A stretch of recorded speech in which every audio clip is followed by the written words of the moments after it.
بسم اللہ الرحمن الرحیم۔ السلام علیکم سامعین، امید ہے آپ سب خیریت سے ہوں گے۔ میں بھی بالکل ٹھیک ہوں، شکر الحمدللہ۔ ہم کاشان بصیرت کے یوٹیوب چینل پر جس کتاب کو مل کر پڑھ رہے ہیں اس کا نام ہے غریب مدینہ، حضرت امام حسن مجتبیٰ علیہ السلام ولادت سے شہادت تک، اور اس کے مؤلف ہیں آیت اللہ باقر شریف القرشی، اور یہ ہے ریڈنگ کا پارٹ نمبر 34 ماشاءاللہ، اور ہم پیج 551 سے ریڈنگ کا آغاز کر رہے ہیں، اور یہاں پر ہیڈنگ ہے عام معافی کا اعلان۔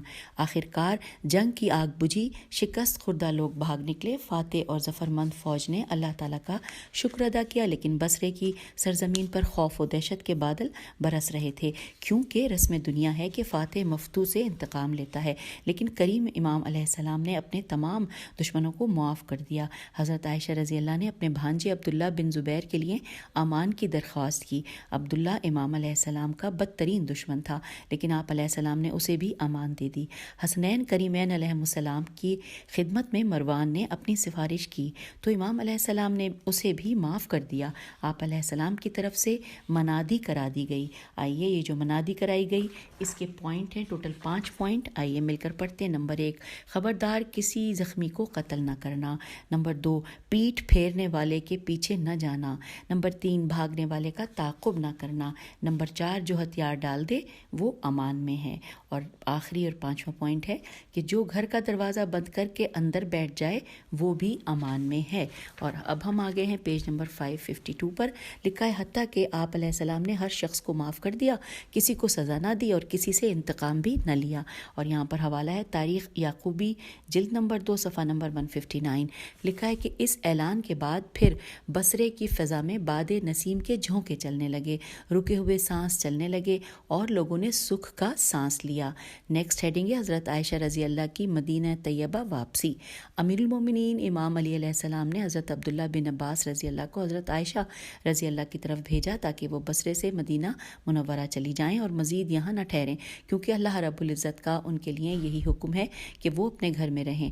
جناب ابن عباس رضی اللہ ان کے پاس گئے اور ان سے اجازت مانگی، لیکن حضرت عائشہ رضی اللہ نے انہیں ملنے سے انکار کر دیا۔ ابن عباس رضی اللہ بغیر اجازت ان کے پاس چلے گئے اور وہاں ایک تکیہ اٹھایا اور اس کے سہارے بیٹھ گئے۔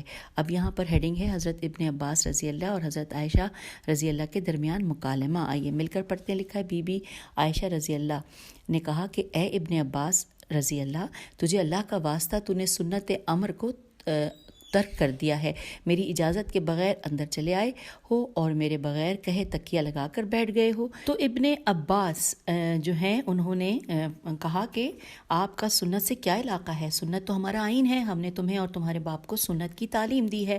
اور ساتھ ساتھ لکھا ہے کہ اگر آپ اس حجرے میں رہتی تو کوئی شخص آپ کی اجازت کے بغیر قدم نہ رکھ سکتا، تمہارا گھر وہ ہے جس میں رہنے کے لیے خدا اور رسول صلی اللہ علیہ وآلہ وسلم نے تمہیں حکم دیا ہے، تم خدا اور اس کے رسول صلی اللہ علیہ وآلہ وسلم کی اجازت کے بغیر اس گھر سے باہر آئیں اور میدان جنگ برپا کیا۔ اب امیر المومنین علیہ السلام کا تمہارے لیے حکم ہے کہ فوراً مدینہ طیبہ چلی جاؤ، یہاں زیادہ دیر نہ ٹھہرو۔ حضرت عائشہ رضی اللہ نے کہا کہ اللہ تعالیٰ امیر المومنین عمر بن خطاب رضی اللہ پر رحمت نازل کرے۔ امیر المومنین تو وہ تھے۔ تو ابن عباس نے کہا کہ شکر خدا کہ آج عالم کے امیر المومنین حضرت علی علیہ السلام ہیں، گو تم ان سے ناخوش ہو۔ حضرت عائشہ نے کہا کہ میں ان کی امارت کا انکار کرتی ہوں۔ ہم آ گئے ہیں پیج 553 پہ، لکھا ہے ابن عباس نے کہا کہ انکار کرنا تمہارے حق میں بہت نامبارک ہے، اور بہت جلد یہ ظاہر ہو گیا ہے کہ تمہارا حکم اور دبدبہ زیادہ دیر نہیں چلا ہے اور بہت جلدی ختم ہو گیا ہے۔ حضرت عائشہ رونے لگیں اور کہنے لگیں روتے ہوئے کہ میں ایسا ہی کروں گی اور اس شہر سے نکل جاؤں گی، کیونکہ اے بنی ہاشم، جس جگہ تم نظر آتے ہو وہ جگہ مجھے سب جگہوں سے زیادہ ناگوار محسوس ہوتی ہے۔ پھر ابن عباس نے کہا کہ تم ایسا کیوں فرمانے لگی ہو، اس وقت تمہارے پاس جتنی نعمتیں اس وقت تمہارے پاس ہیں یہ سب بنی ہاشم کی عطا کردہ ہیں۔ حضرت عائشہ نے کہا میرے پاس تمہاری کوئی نعمت نہیں ہے۔ ابن عباس رضی اللہ نے کہا تمہارا جو نسب ہے کیا تم اس کی وجہ سے ام المومنین کہلاتی ہو، اور تمہارا باپ جنہیں لوگ صدیق کہتے ہیں؟ حضرت عائشہ رضی اللہ نے کہا کیا تم رسول خدا صلی اللہ علیہ وآلہ وسلم کے ذریعے سے مجھ پر احسان جتاتے ہو؟ تو ابن عباس نے کہا جی ہاں، رسول اللہ صلی اللہ علیہ وآلہ وسلم کے ذریعے سے کیوں احسان نہ جتاؤں؟ اللہ رب العزت کی قسم، رسول اللہ صلی اللہ علیہ وآلہ وسلم کا ایک بال بلکہ اس قدر حصہ جتنا ناخون سے لگا رہ جائے کسی شخص پر ہو تو بھی تم پر بلکہ تمام مومنین پر ہمارا احسان ہے، اور کون شخص ہے جو حضرت صلی اللہ علیہ وآلہ وسلم کے بال برابر احسان کا حق ادا کر سکتا ہے؟ تم آپ صلی اللہ علیہ وآلہ وسلم کی 9 بیویوں میں سے ایک ہو، تم سب کے نسب و اصل میں کوئی تفاوت نہیں، تم حکمرانی چاہتی ہو کہ سب تمہاری اطاعت کریں؟ ہم رسول اللہ صلی اللہ علیہ وآلہ وسلم کے گوشت، پوست اور خون ہیں۔ حضرت صلی اللہ علیہ وآلہ وسلم کا ورثہ اور علم ہم میں موجود ہے۔ حضرت عائشہ رضی اللہ حضرت نے کہا کہ حضرت علی علیہ السلام تمہاری ان باتوں کو پسند نہیں کریں گے، اور جو کچھ تو کہتا ہے وہ اسے تسلیم نہیں کریں گے۔ ابن عباس رضی اللہ نے کہا کہ میں ان سے جھگڑا نہیں کرتا، وہ میرے امیر ہیں کیونکہ وہ میری نسبت رسول صلی اللہ علیہ وآلہ وسلم اللہ کے زیادہ قریبی ہیں، وہ آپ صلی اللہ علیہ وآلہ وسلم کے بھائی اور داماد اور حسنین کریمین علیہ السلام کے والد ہیں۔ اس کے بعد ابن عباس رضی اللہ واپس بارگاہ امامت میں پہنچے اور حضرت عائشہ رضی اللہ اور اپنے درمیان ہونے والی گفتگو کا حال دیا۔ امام علیہ السلام سن کر بہت خوش ہوئے اور فرمایا مجھے علم تھا کہ ایسی ہی بات ہوگی۔ آپ علیہ السلام نے ابن عباس رضی اللہ کا شکریہ ادا کیا، اور یہ ہے حوالہ العقد الفرید جلد نمبر 5 صفحہ نمبر 72۔ اور اب ہم آ گئے پیج 554 پر۔ لکھا ہے حضرت ابن عباس رضی اللہ نے اپنے منطقی استدلال و براہین سے بی بی عائشہ رضی اللہ کو خاموش کر دیا۔ اب یہاں پر ہم اگلی ہیڈنگ پڑھنے جا رہے ہیں، امام علیہ السلام کا حضرت عائشہ رضی اللہ کے پاس آنا۔ جب حضرت عائشہ رضی اللہ نے مدینہ منورہ جانے کا ارادہ کیا تو حضرت امام حسن علیہ السلام نے ان کی تیاری کا کامل بندوبست کیا۔ راستے میں تمام ضروریات کا خیال رکھا گیا۔ جس دن انہوں نے سفر کرنا تھا اس دن امیر المومنین علیہ السلام اپنے دونوں فرزندوں کے ساتھ ان کے پاس آئے۔ جب گھر کی عورتوں کا نگاہ امام علیہ السلام پر پڑی تو وہ رونے لگیں اور فریاد کرنے لگیں کہ گھر کی مالکہ صفیہ نے امام علیہ السلام سے کہا کہ اے رشتہ داروں کے قاتل، اے جماعت کو منتشر کرنے والے، اللہ تمہاری اولاد کو اس طرح یتیم کرے کہ جس طرح تم نے عبداللہ بن خلف کے بچوں کو یتیم کیا ہے۔ امیر المومنین علی علیہ السلام نے اس سے اس امر کی طرف اشارہ کیا تھا کیونکہ اس وقت بہت سے لوگ اس گھر میں چھپے ہوئے تھے جو سب کے سب امام علیہ السلام کے دشمن تھے۔ آپ علیہ السلام نے حقیقت کی طرف اشارہ کیا کہ تیرے گھر میں مجھ سے جنگ کرنے والے جمع ہیں، اگر میں چاہوں تو ان سب کو قتل کر دوں۔ حضرت عائشہ اور باقی عورتیں امام علی علیہ السلام کا یہ حکم سنتے ہی دم بخود ہو گئیں اور پھر کچھ نہ بولیں۔ اب اگلی ہیڈنگ ہے حضرت علی علیہ السلام اور حضرت عائشہ رضی اللہ کے درمیان مکالمہ۔ آئیے پڑھتے ہیں۔ لکھا ہے حضرت امام علی علیہ السلام نے جب حضرت عائشہ رضی اللہ سے کہا کہ اب مدینہ طیبہ چلی جائیں تو انہوں نے کہا کہ جب تک آپ علیہ السلام بصرے میں ہیں میں بھی یہاں رہوں گی۔ امام علیہ السلام نے فرمایا اللہ رب العزت نے تمہیں گھر میں بیٹھنے کا حکم دیا تھا، باہر نکلنے کا حکم نہیں دیا تھا، اٹھو اسی گھر میں جا کر رہو جو تمہارے رہنے کی جگہ ہے۔ یہ فرما کر آپ علیہ السلام واپس چلے آئے۔ ہم آ گئے پیج 555 پر۔ لکھا ہے جی ہاں، امام علیہ السلام نے یہ فیصلہ اس لیے کیا کہ ایک عورت کے لیے جائز نہیں ہے کہ وہ ملکی سیاست میں دخل دے اور لشکر کشی کرے۔ اس کا کام ہے کہ وہ حجاب میں رہتے ہوئے، اپنے گھر کی چار دیواری میں رہتے ہوئے امور خانہ داری کے ساتھ اپنے فرائض ادا کرے۔ آخرکار حضرت عائشہ رضی اللہ بصرے سے مدینہ طیبہ کی طرف روانہ تو ہو گئی، لیکن ان کی وجہ سے اہل بصرہ نے جو درد اور دکھ دیکھے اس کی مثال نہیں ملتی۔ کتنی عورتیں بیوہ اور کتنے بچے یتیم ہوئے کیونکہ بصرہ میں وہ قتل عام ہوا کہ خون کی ندیاں جاری ہوئی تھیں۔ ایک روایت کے مطابق 10,000 نفوس کا قتل ہوا جس میں نصف حضرت عائشہ رضی اللہ کے سپاہی اور نصف امیر المومنین علیہ السلام کے جانباز تھے۔ آئیے اس کا حوالہ پڑھتے ہیں حاشیے میں جو لکھا ہے کہ تاریخ طبری جلد نمبر 5 صفحہ نمبر 543، اور ایک قول کے مطابق مقتول کی تعداد بہت زیادہ ہے۔ اب اگلی ہیڈنگ ہے جنگ بصرہ کے نتائج اور امام علیہ السلام کا باغیوں سے حسن سلوک۔ امیر المومنین علی علیہ السلام وصی رسول صلی اللہ علیہ وآلہ وسلم اور ولی امر مسلمین تھے اور تمام مسلمانوں نے آپ علیہ السلام کی بیعت کی، لیکن کچھ لوگوں نے خون عثمان رضی اللہ کی آڑ میں لشکر کشی کی تاکہ وہ اپنے ذاتی مقاصد کو حاصل کریں۔ آخر بصرے میں طرفین کے درمیان خون ریز جنگ ہوئی، مسلمانوں کا قتل عام ہوا اور امت میں گروہ بندی کا دروازہ کھلا۔ رسول اللہ صلی اللہ علیہ وآلہ وسلم نے اللہ کی وحدانیت پر امت کو جمع کیا، لیکن ان لوگوں نے اس وحدت کو پارا پارا کر دیا۔ اس کے بعد اموی خاندان نے پرچم بغاوت بلند کیا کہ پھر مسلمانوں کے درمیان وہ خلفشار پیدا ہوا کہ جس کے آثار آج بھی دیکھے جا سکتے ہیں۔ حالانکہ ارشاد خدا بندی ہے کہ سورہ حجرات کی آیت نمبر 9 کا ہم ترجمہ پڑھ رہے ہیں انورٹڈ کاما میں کہ تو زیادتی کرنے والے سے تو زیادتی کرنے والے سے لڑو یہاں تک کہ وہ اللہ کے حکم کی طرف لوٹ آئے. انورٹڈ کاما کلوز ہو گیا. اور اب ہم پیج نمبر 556 پر آ گئے ہیں اور یہاں پر ہیڈنگ ہے فقہائے اسلام اور باغی گروہ. لکھا ہے ابو حنیفہ کا بیان ہے انورٹڈ کاما کہ جس کسی نے علی علیہ السلام سے جنگ کی تو اس میں علی علیہ السلام حق پر تھے. انورٹڈ کاما یہاں کلوز ہو گیا. پھر لکھا ہے سیرت علی علیہ السلام سے اسلام کی سیرت کا علم ہوتا ہے. جب بصرے میں امام علیہ السلام نے طلحہ اور زبیر سے جنگ کی تھی تو اس جنگ میں امام علیہ السلام حق پر تھے اور وہ باغی تھے. اس وقت مسلمانوں پر واجب تھا کہ وہ سب باغی گروہ کے ساتھ جنگ کرتے. اور یہ حوالہ ہے مناقب ابی حنیفہ اور خوارزمی جلد نمبر 2 صفحہ نمبر 82 اور 83. پھر لکھا ہے کہ ابن حجر نے کہا ہے انورٹڈ کاما کہ جمل اور صفین والوں نے حضرت علی علیہ السلام کی طرف قتل عثمان رضی اللہ کی نسبت دی ہے حالانکہ آپ علیہ السلام ان کے قتل سے بری ہیں. Inverted comma close. انہوں نے مزید لکھا ہے انورٹڈ کاما کہ حضرت علی علیہ السلام پر واجب تھا کہ آپ علیہ السلام باغی گروہ سے جنگ کرتے کیونکہ یہ اجماع صحابہ ہے. جب کوئی گروہ بغاوت کرے تو ضروری ہے کہ اس گروہ کی طرف کوئی صاحب فطانت ناصح بھیجا جائے جو انہیں نصیحت کرے جس طرح امام علیہ السلام نے خوارج کی طرف ابن عباس رضی اللہ کو بھیجا تھا. اگر وہ نصیحت قبول نہ کرے تو پھر اس گروہ سے جنگ کرنا واجب ہے. اور یہاں پر حوالہ ہے تحفۃ المحتاج اور النوی الف لام نون واو دال چھوٹی النودی یا النوی اور جلد نمبر 4 صفحہ نمبر 115.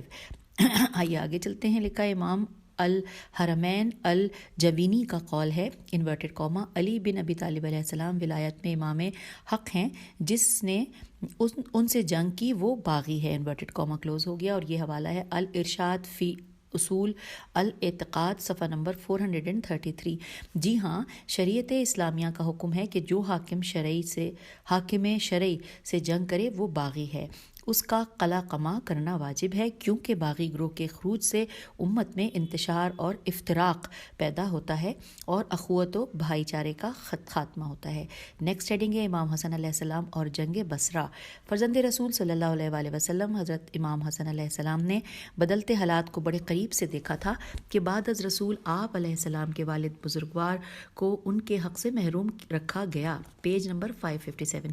ایک لمبے عرصے کے بعد جب امام علیہ السلام کو حکومت ملی تو ان کی حکومت گرانے کی سرتوڑ کوشش کی گئی.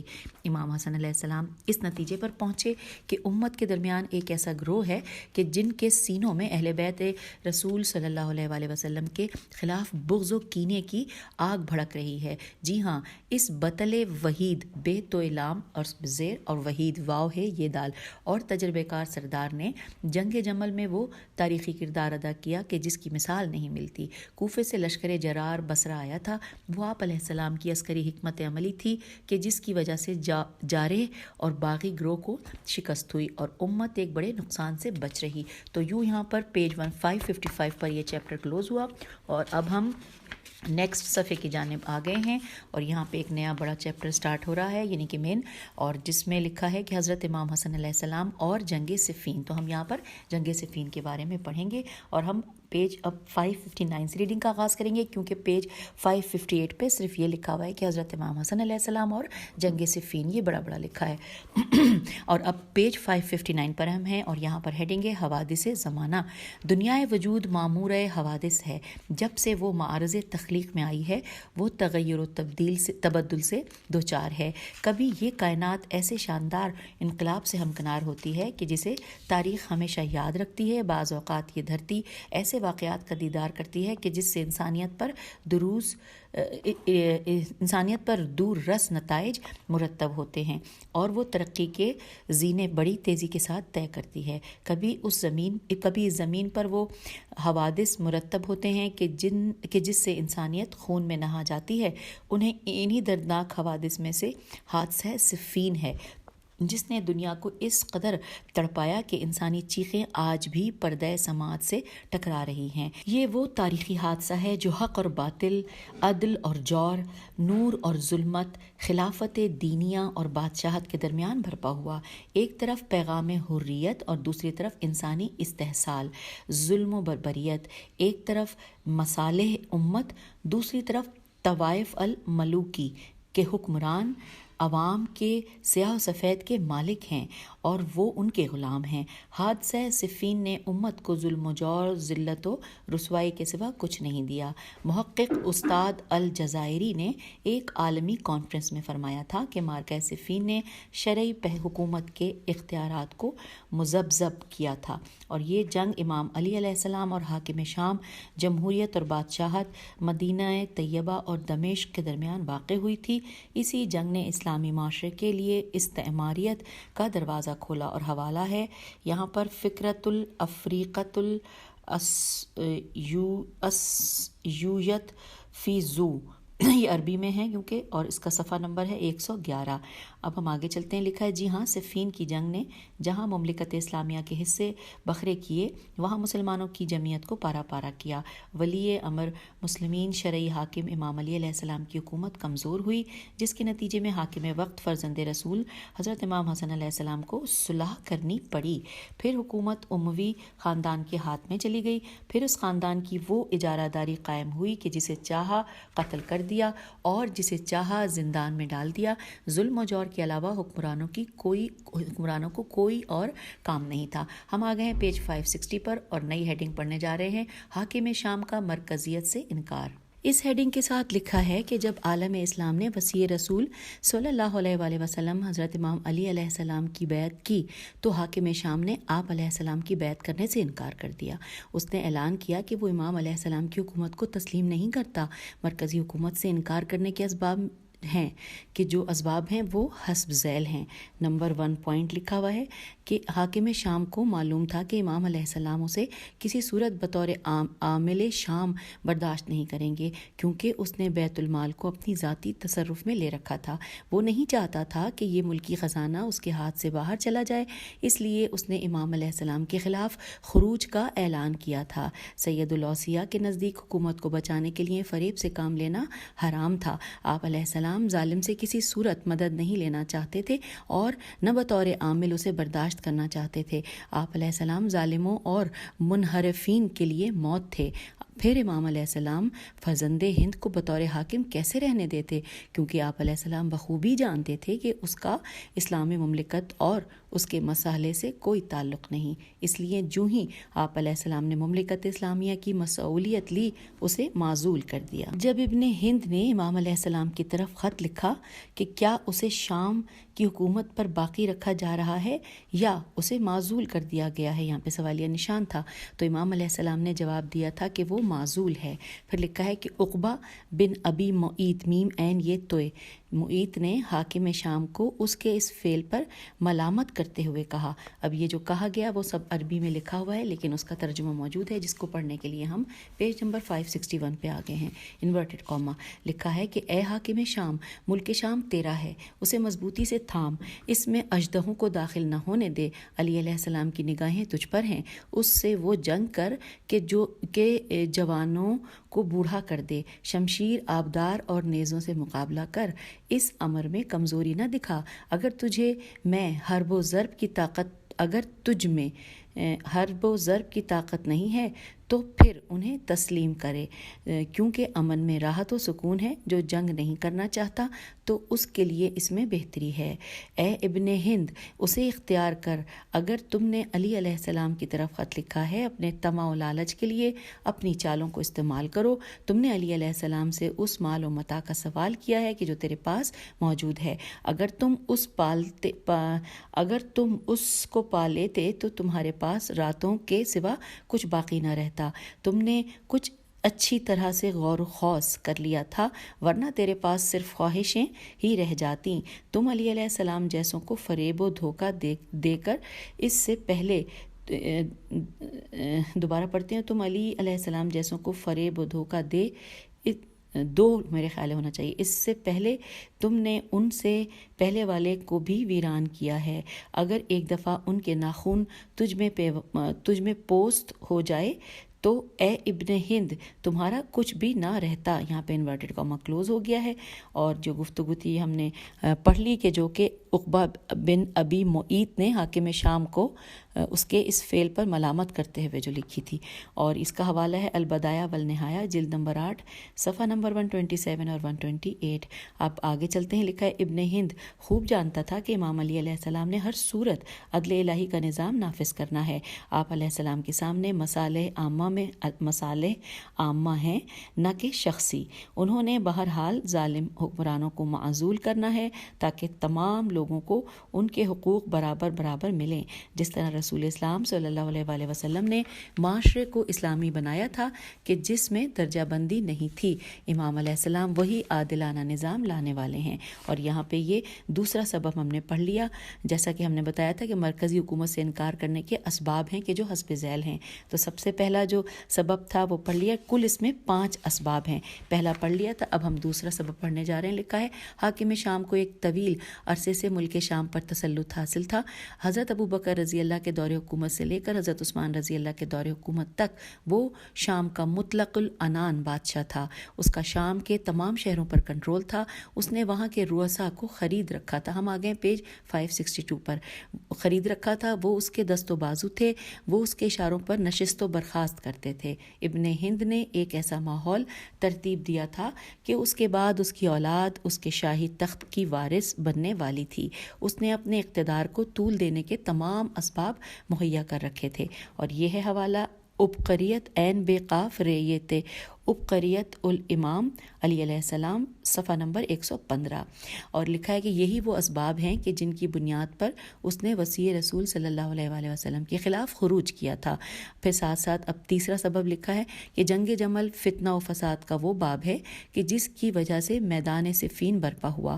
جنگ جمل جنگ صفین کی اساس ہے، یا یوں کہوں کہ جنگ صفین جنگ جمل کے سلسلے کی کڑی ہے۔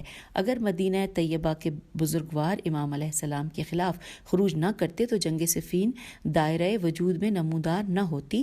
اگر حرم رسول صلی اللہ علیہ وآلہ وسلم اور طلحہ و زبیر خروج نہ کرتے تو حاکم شام امام علی علیہ السلام پر خروج نہ کرتا اور کلمہ اسلام شق نہ ہوتا۔ اب آئیے آگے چلتے ہیں، یا جہاں پہ چوتھا سبب ہے۔ 3 اسباب ہم نے پڑھ لیے، چوتھا سبب لکھا ہے کہ حاکم شام کے خروج کرنے کا ایک سبب محمد بن ابی بکر رضی اللہ کے نام اس کا وہ خط ہے کہ جس میں اس نے لکھا تھا انورٹڈ کاما کہ سب سے پہلے جن لوگوں نے علی علیہ السلام کا حق مارا تھا وہ تمہارے والد اور حضرت عمر رضی اللہ تھے۔ انہوں نے علی علیہ السلام کی مخالفت کی تھی، اور علی علیہ السلام نے ابتدا میں تو ان کی بیعت نہیں کی تھی، آخرکار ان کی بیعت کر لی تھی، لیکن ان دونوں نے انہیں اپنی حکومت میں کوئی حصہ نہیں دیا تھا۔ آخرکار یک کے بعد دیگرے وہ دونوں اس دنیا سے چل پڑے۔ اب نیکسٹ پیراگراف میں لکھا ہے کہ حاکم شام نے مزید لکھا تھا کہ اے محمد رضی اللہ لکھا یہاں پہ، اگر ہم لوگ اس امر میں صحیح نہیں ہیں تو پھر اس کام کی بنیاد تمہارے باپ نے رکھی تھی، ہم بھی ان کے ساتھ شریک تھے۔ اگر تمہارے والد نے یہ کام نہ کیا ہوتا تو ہم بھی آج ابن ابی طالب علیہ السلام کی مخالفت نہ کرتے اور ہم انہیں تسلیم کرتے، لیکن ہم نے تمہارے باپ کو ان کا مخالف دیکھا، اس لیے آج ہم ان کے مخالف ہیں۔ اب ہم آ گئے ہیں پیج 563 پہ، اور ابھی ہم چوتھا سبب پڑھ رہے ہیں۔ لکھا ہے جی ہاں، یہ حاکم شام کے پاس امام علیہ السلام کی مخالفت کی بڑی دلیل تھی۔ اگر شیخین امام علیہ السلام کی مخالفت نہ کرتے تو آج حاکم شام وصی رسول صلی اللہ علیہ وآلہ وسلم کی مخالفت نہ کر سکتا۔ اس نے ان کی سیرت اختیار کی اور ان کے نقش قدم پر چلا، ولی امر مسلمین علیہ السلام کے خلاف خروج کیا، شبانہ روز اس قدر امام علیہ السلام کے خلاف الجھاؤ پیدا کیا کہ امام علیہ السلام نے بارگاہ پروردگار میں اپنی شہادت کی آرزو کی تاکہ امت پر آئے روز اس کی ظلم و زیادتی کے حزن و غم سے آپ کو نجات مل جائے۔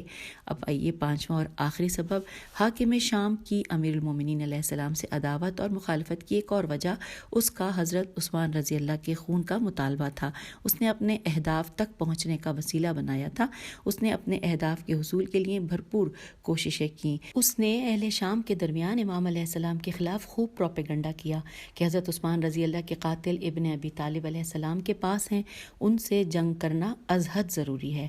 نیکسٹ پیراگراف پیراگراف میں لکھا ہے کہ حالانکہ حقیقت یہ ہے کہ ابن ہند کو حضرت عثمان رضی اللہ اور ان کے قتل سے کوئی دلچسپی نہ تھی، وہ صرف اپنی حکومت بچانا چاہتا تھا کہ اسے کسی صورت امام علیہ السلام کو تسلیم نہ کرنا پڑے۔ جب حضرت عثمان رضی اللہ نے اس سے مدد مانگی تھی تو اس نے ان کی مدد نہیں کی تھی۔ عمرو بن عاص اس کا وزیر و مشیر تھا۔ اس کے بعد حضرت عثمان رضی اللہ کے درمیان جو حالات و واقعات گزرے وہ کتب تاریخ میں موجود ہیں، اور یہاں پر حوالہ ہے شرح نہج البلاغہ ابن ابی الحدید جلد نمبر 2 صفحہ نمبر 144۔ پھر لکھا ہے کہ حاکم شام کا دم عثمان رضی اللہ کا مطالبہ اپنے سیاسی اہداف تک پہنچنے کا ایک وسیلہ تھا کہ حکومت شام اس کے پاس باقی رہے۔ جی ہاں، یہ وہ بعض اسباب تھے کہ جن کی بنیاد پر جنگ صفین کا مارکہ وجود میں آیا۔ نیکسٹ ہیڈنگ ہے جریر بن عبداللہ بجلی کی سفارت۔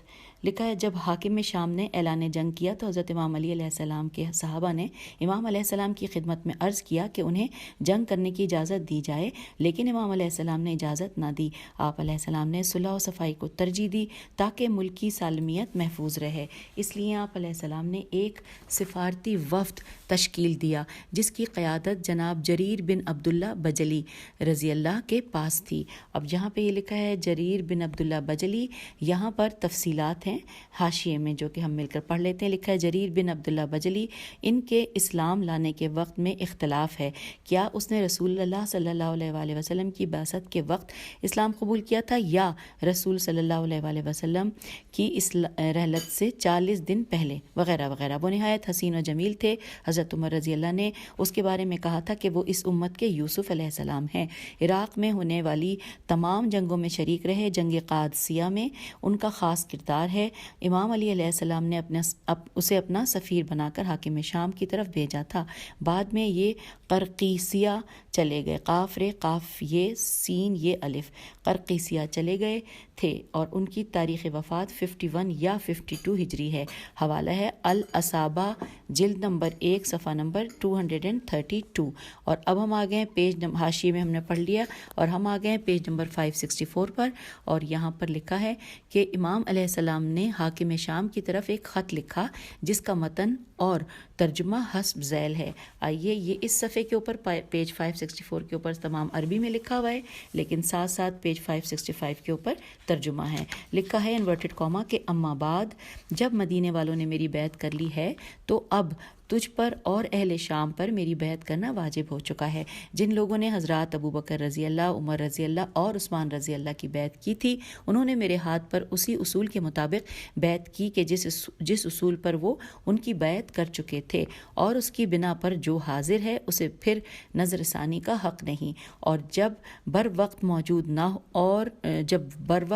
نہ ہو اسے رد کرنے کا اختیار نہیں، اور شورا کا حق صرف مہاجرین و انصار کو ہے۔ وہ اگر کسی پر ایکا کر لیں اور اسے خلیفہ سمجھ لیں تو اسی میں اللہ تعالیٰ کی رضا و خوشنودی سمجھی جائے گی۔ اب جو کوئی اس کی شخصیت پر اعتراض یا نیا نظریہ اختیار کرتا ہوا الگ ہو جائے تو اسے وہ سب اسی طرف واپس لائیں گے جدھر سے وہ منحرف ہوا ہے، اور اگر انکار کرے تو اس سے جنگ کریں، کیونکہ وہ مومنوں کے طریقے سے ہٹ کر دوسری راہ پر ہو لیا ہے، اور جدھر وہ پھر گیا ہے اللہ تعالیٰ بھی اسے ادھر ہی پھیر دے گا۔ وہ جہنم میں داخل ہوگا اور وہ بدترین ٹھکانہ ہے۔ طلحہ اور زبیر نے میری بیعت کی پھر توڑ ڈالی، انہوں نے میری بیعت کو رد کیا تھا۔ میں نے ان سے اس امر پر جہاد کیا تو اللہ رب العزت نے حق کو فتح دی اور انہیں یہ فتح ناگوار گزری۔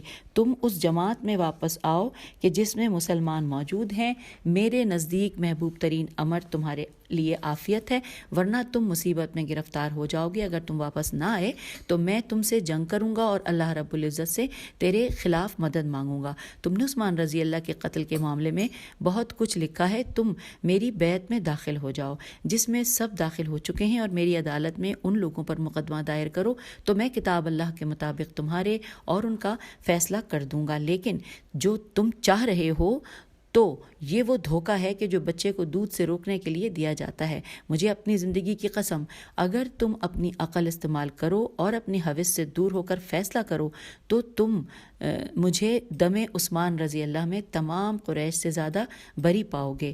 جان لیں تم تلقاء میں سے ہو، توئے لام قاف الف عین، طلقہ میں سے ہو ان لوگوں پر خلافت حرام ہے، انہیں شورا میں پیش نہیں کیا جا سکتا۔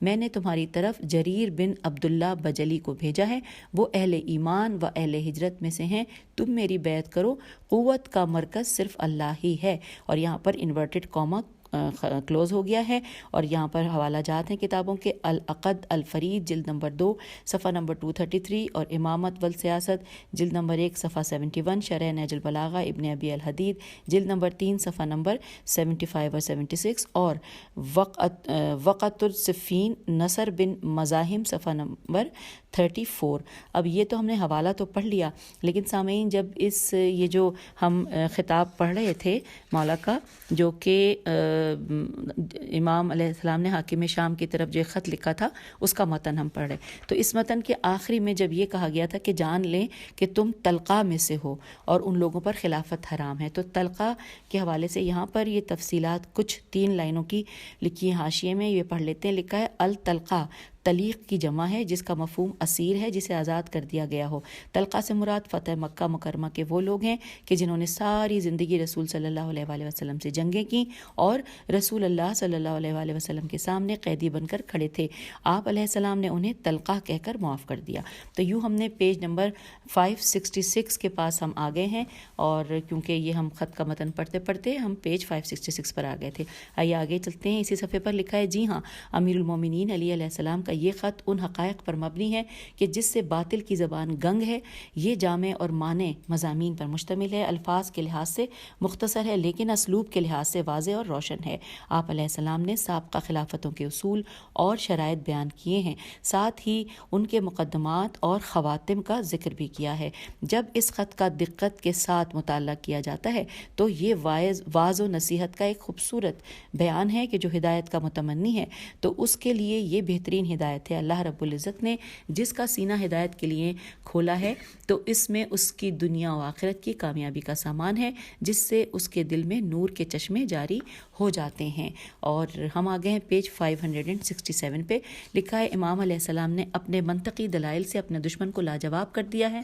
باب شہر علم نبی صلی اللہ علیہ وآلہ وسلم نے اپنے استدلال سے ہر اس سوراخ کو بند کر دیا جہاں سے خ سواد میم کے حملے کا خطرہ تھا۔ جب امام علیہ السلام نے تمام اصول خلافت بیان کر دیے کہ گزشتہ خلفاء کو خلافت ان مذکورہ اصولوں کے مطابق ملی تھی، اب حاکم شام کے پاس فرار کا کوئی راستہ نہیں رہا تھا۔ وہ صرف آپ علیہ السلام کی مخالفت کر سکتا تھا لیکن جواب نہیں دے سکتا تھا، کیونکہ اس کے پاس اپنے موقف کے اثبات کے لیے کوئی دلیل نہیں تھی۔ محقق استاذ السید عبدالفتاح عبد المقصود نے سچ اور حق فرمایا ہے۔ اب یہاں پر حوالہ دیا گیا ہے الامام علی ابن ابی طالب، بس یہ لکھا ہے، باقی صفحہ یا جلد وغیرہ کچھ نہیں لکھی۔ نیکسٹ پیراگراف کی طرف آگے لکھا ہے، جب حاکم شام نے دیکھا کہ تمام اہل مدینہ نے امیر المومنین علی علیہ السلام کی بیعت کر لی ہے تو اسے اپنا اقتدار خطرے میں نظر آیا، تو اس نے بیعت سے انکار کر دیا۔ اس نے عذر تراشا کہ امام علیہ السلام کی بیعت عمومی انتخاب سے قرار نہیں پائی، اس لیے ضروری ہے کہ دوبارہ انتخاب عام ہونا چاہیے۔ حالانکہ جس خلافت کے انتخاب کے اصول کی بنیاد ڈالی اس کی وجہ ایک ناگہانی صورت تھی جس میں عام افراد کی رائے دہندگی کا سوال ہی پیدا نہیں ہوتا۔ ہاں، یہ اور صورت پیدا ہوئی کہ عوام پر پابندی عائد کر کے اسے فیصلہ جمہور سے تعبیر کر لیا گیا، جس سے یہ اصول قرار پا گیا کہ جسے رؤسائے مدینہ طیبہ چن لیں وہ تمام دنیا اسلام کا رہبر متصور ہوگا اور کسی کو اس پر اعتراض کرنے کا حق نہیں ہوگا، خواہ وہ انتخاب کے موقع پر موجود ہو یا موجود نہ ہو۔ جی ہاں، اسی اصول کی بنیاد پر حاکم شام کو حق نہیں پہنچتا کہ وہ دوبارہ انتخاب کی تحریک کی بات کرے، کیونکہ وہ عملی طور پر ان خلافتوں کو صحیح تسلیم کر چکا تھا۔ اور یہاں پہ بریکٹ میں لکھا ہے عرض من المترجم، اور بریکٹ کلوز ہو گیا۔ اب نیکسٹ ہیڈنگ ہے سفیر امام علیہ السلام کی شام کی طرف روانگی۔ آئیے پڑھتے ہیں۔ لکھا ہے، جریر بن عبداللہ صحراؤں اور ریگستانوں کے سفر کرتے ہوئے دربار شام میں پہنچے۔ ان میں بلا کی جرت تھی، جو ہی حاکم شام کے پاس پہنچے تو اس سے کہا، اما بعد اے حاکم شام، تمہیں معلوم ہے کہ مکہ و مدینہ، کوفہ و بصرہ، اہل حجاز حجاز اور اہل یمن، عمان، بحرین اور اہل یمامہ نے امام علی ابن ابی طالب علیہ السلام کی بیعت کر لی ہے۔ مملکت اسلامیہ کا کوئی ایسا گوشہ نہیں ہے کہ جس نے امام علیہ السلام کی بیعت نہ کی ہو۔ پیج 568۔ ہاں، صرف تم نے اور اہل شام نے آپ علیہ السلام کی بیعت نہیں کی۔ اگر امام علیہ السلام ان تمام وادیوں کے غرق ہونے کی دعا کریں تو یہ تمام وادیاں سیلاب سے غرق ہو سکتی ہیں۔ میں تمہارے پاس آیا ہوں کہ میں تمہیں ان کی بیعت کی دعوت دوں۔ پیج نمبر یہاں پر حوالہ ہے وقعۃ صفین، صفحہ نمبر 33۔ آگے چلتے ہیں، لکھا ہے جب حاکم شام نے جریر کی بات سنی تو اس کے اوسان خطا ہو گئے، وہ حیران و پریشان اور سرگرداں ہو گیا۔ وہ ادھر ادھر کی مارتا رہا تاکہ بات لمبی ہو جائے اور اسے جواب دینے کی مہلت مل جائے۔ اس نے اس دوران رؤسائے شام اور اپنی فوج کے امیروں سے مشورہ کیا کہ اب کیا کیا جائے، کیا امام علی علیہ السلام کی حکومت کو تسلیم کر لیا جائے یا پھر ان کے خلاف خروج کیا جائے اور حضرت عثمان رضی اللہ کے قصاص کا مطالبہ پیش کر کے بیعت کرنے سے انکار کر دیا جائے۔ یہاں پر سوالیہ نشان ہے۔ پھر لکھا ہے امرائے شام نے اسے مشورہ دیا کہ وہ قصاص سے عثمان رضی اللہ کا اعلان کرے اور امام علیہ السلام کی بیعت نہ کرے۔ اب یہاں پہ اگلی ہیڈنگ ہے حاکم شام کا خط بنام عمرو بن عاص۔ حاکم شام نے سوچا کہ جب تک وہ دنیا عرب کے ہیلہ باز، چالاک اور فریب کار شخص عمرو بن عاص سے مشورہ کیے بغیر بات نہیں بن سکتی، اس نے اس کی طرف خط لکھا اور کہ وہ فوراً اس کے پاس آئے، اور اس نے خط میں لکھا انورٹڈ کاما اما بعد علی علیہ السلام، طلحہ اور زبیر کی کہانی تم سن چکے ہو۔ اب جریر بن عبداللہ میرے پاس علی علیہ السلام کی بیعت کے لیے آیا ہوا ہے۔ میں اب سرگردان ہوں اور کیا کروں اور کیا نہ کروں، فوراً پہنچو تاکہ میں تم سے اس بارے میں بات کروں۔ انورٹڈ کاما یہاں پہ کلوز ہو گیا۔ لکھا ہے مروی ہے کہ جب عمرو نے خط پڑھا تو وہ بہت زیادہ پریشان ہوا کہ اب وہ کیا کرے۔ اس نے اپنے دونوں بیٹوں عبداللہ اور محمد سے مشورہ کیا۔ عبداللہ سچا اور اچھا آدمی تھا۔ اس نے اپنے باپ سے کہا کہ جب نبی رحمت صلی اللہ علیہ وآلہ وسلم نے رحلت پائی تو آپ صلی اللہ علیہ وآلہ وسلم تم پر راضی تھے۔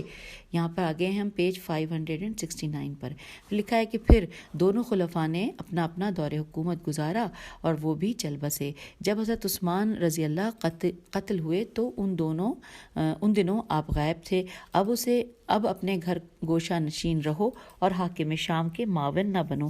یہ دنیا فانی ہے، اپنے آپ کو ہلاکت میں ڈال کر شقاوت حاصل نہ کرو۔ عبداللہ نے اسے صلح و فلاح کی دعوت دی کہ وہ ان فتنوں سے دور رہے، اس میں بہتری ہے۔ جبکہ عمرو کا دوسرا بیٹا دنیا کی محبت میں غرق تھا، اس نے اسے دنیا کی محبت کی طرف متوجہ کیا۔ اس نے کہا کہ آپ میرے نزدیک قریش کے شیخ ہیں اور اپنے امر کے مالک ہیں، اپنے امر کو ہاتھوں سے نہ جانے دیں، شام والوں کا حصہ بن جائیں اور ان کے ناصر بن جائیں، حضرت عثمان رضی اللہ کے قصاص کا سوال اٹھائیں کیونکہ یہ بنی امیہ کا مسئلہ ہے۔ اب یہاں پر حوالہ دیا گیا ہے بہار الانوار جلد نمبر 32 اور صفحہ نمبر 370 اور 371۔ پھر اس کے بعد لکھا ہے کہ جی ہاں، محمد نے اپنے بھائی کو اس کی آخرت کی ہلاکت اور دنیا کی آبادی کا مشورہ دیا تاکہ وہ طرب و نشاط سے زندگی بسر کریں۔ عمرو نے اپنے بیٹے عبداللہ سے کہا کہ تم نے مجھے میرے دین کی فلاح کا مشورہ دیا ہے، اور اپنے بیٹے محمد سے کہا کہ تم نے مجھے میری دنیا کی آبادی کا مشورہ دیا ہے۔ اور یوں ہم نے اب جو 569 پہ میں چاہوں گی کہ اجازت لے لیتے ہیں، اپنی اس ریڈنگ سیشن کو کلوز کرتے ہیں کیونکہ اس کے بعد نیکسٹ ہیڈنگ ہے۔ ہیڈنگ بتا دیتی ہوں آپ کو، عمرو بن عاص کی حیرانی اور پریشانی۔ یہ ہم اگلی نشست میں پڑھیں گے انشاءاللہ۔ تو اجازت دیجیے، خدا حافظ، فی امان اللہ۔